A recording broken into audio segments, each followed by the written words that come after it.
The British soldiers and the American soldiers are taught and trained that there is no such thing as mission failure. Always complete the mission no matter what. And then when you are injured and medically discharged, you gain a sense of failure, like you're not good enough now to carry on the mission. That's very depressing and demoralizing for basically all soldiers in general.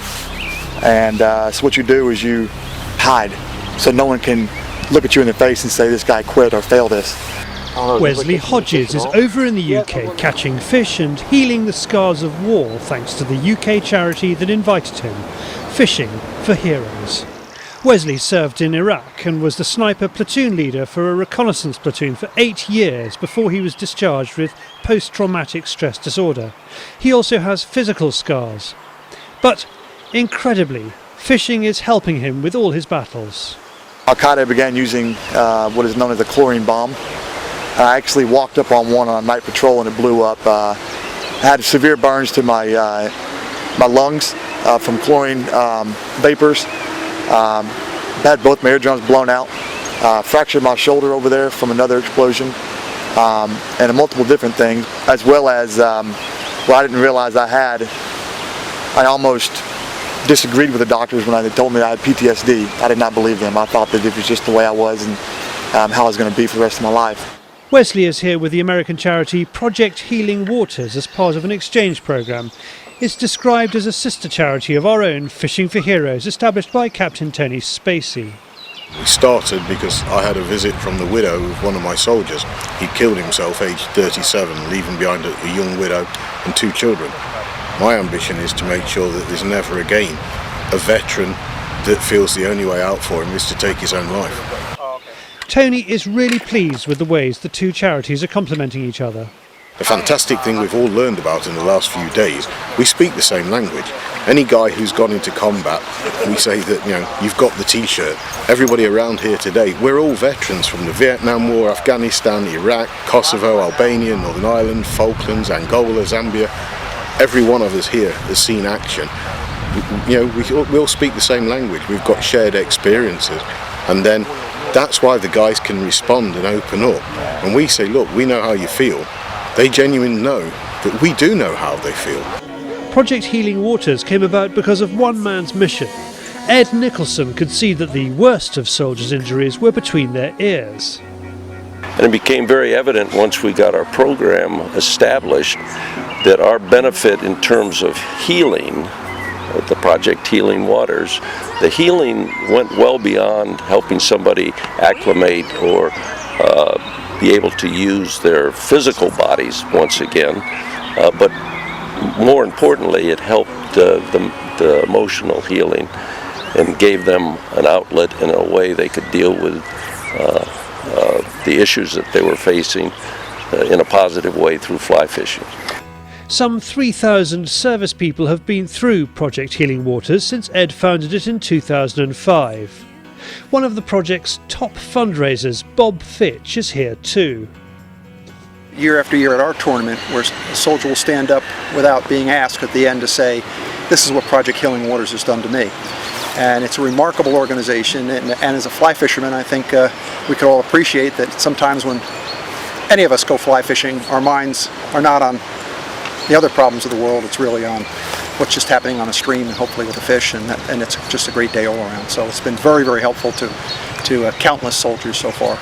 Let's talk about flies. Okay, all right. Now, you have a look in the shop here at Lechlade and you see a whole lot of flies. Yeah. What have you got for us here? Well, I've got a lot of what we call big streamers in the States, but the one fly, in fact we just had a discussion about it a minute ago, the one fly that is a little bit different than flies over here is Hexagenia. And that's a fly that when a hatch occurs for about a 2 or 3 week period in June, one could be fishing on my spring creek at dusk with a size 20 or 22 tiny fly and look up and see bats coming down laying eggs on the stream. and then you tie on something about that big, which is, you know, just almost a sin to have a fly fisherman with a tie that large, and then all one does is dance this fly above the water, and brown trout come out and try to grab it right out of the midair. So that's probably the biggest example of something different. The fishing is the important bit. England Ladies International fly fisher Joan Russell has come to support today's project and help the US anglers find their feet on English still waters. With blowy, overcast conditions, how would Joan fish Lechlade on a day like today? Well, it is a difficult day. I've tried fishing deep. I'm now on a floating line fishing a dry, and I've had a take and lost the fish. So far I've only seen one fish caught today, and I do know that was on a buzzer. But there are some rising fish, so I'm going to try the dry. It's a lot more fun anyway. It's going to be very heartening for people to hear that a fishing expert like you loses fish. What happened? I don't know. Operator error, I think. As we fish, there are constant reminders of the war the guys have left behind as aircraft land and take off from nearby RAF Fairford.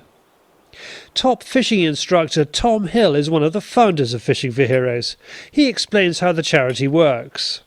We're here for two reasons today, fishing and rehabilitation. How does that work? We've started in Fishing for Heroes introducing veterans with post-traumatic stress disorder to fly fishing. The idea being that it's not a therapy in itself, but it does keep them entertained and make them concentrate on something else, which takes them away from the problems that they have at the time. It's a good diversion. Is it that sort of right side brain activity that, you know, gets people out of themselves? Yes, yeah, and it's also been proven that the gentle physical exercise releases endorphins, which again are basically good for you.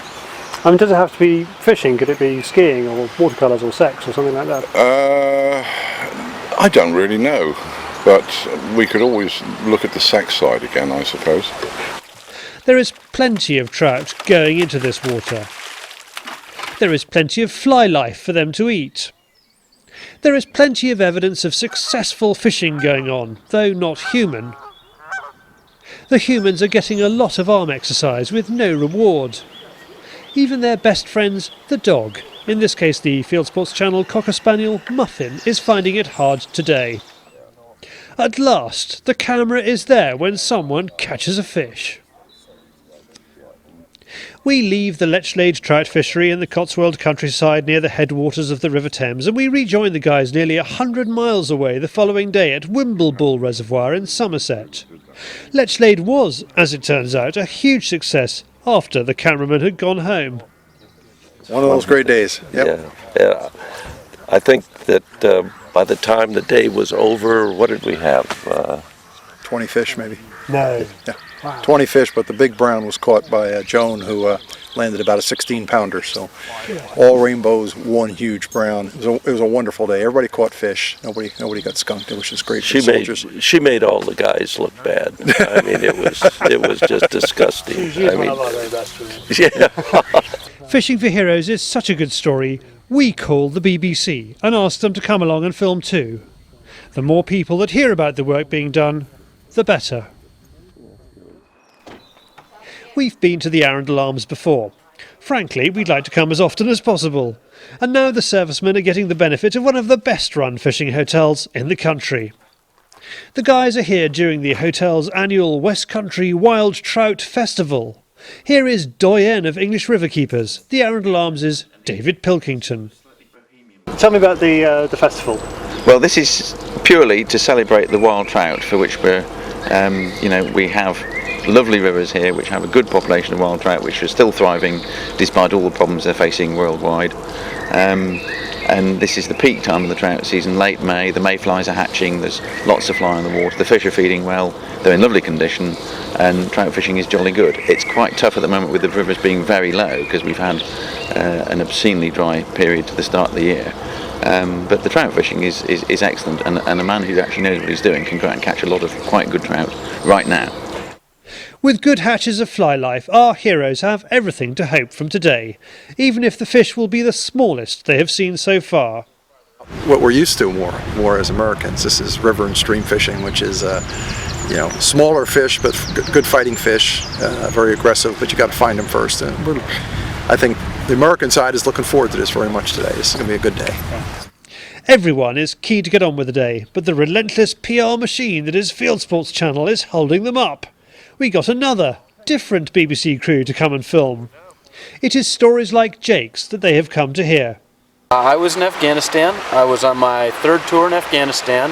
I'd also spent a year in Kuwait, and I was the team chief. We trained Afghan border police in southern Kandahar province, and in May of 2009 we drove over an improvised explosive device, and my interpreter Mirwais was killed, and I broke my lower leg and my feet, or my pelvis. But the tough bit was, it was the stress, presumably. Going from working 18 or 20 hours a day to laying in a hospital bed, and the first aid of physical therapist came in after 3 surgeries. My job was to actually accomplish sitting up in bed. So it was a little bit of a change. So everything became a challenge and an achievement when you mastered it? Every little thing, sitting up in bed, sitting up on the side of the bed, standing up next to the bed, then using a walker to take 2 steps, and then 4 steps across the room, and then just down the hallway. And from there I progressed to learning how to use a wheelchair, learning how to walk on crutches.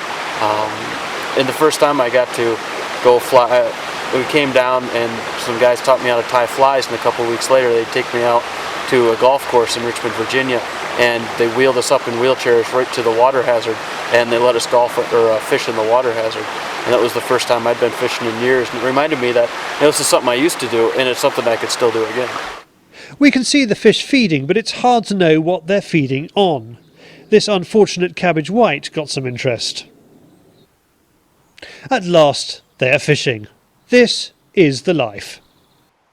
These men and women have been fighting and serving you and I. Now, you and I need to fight for them. We need your money. It all boils down to money.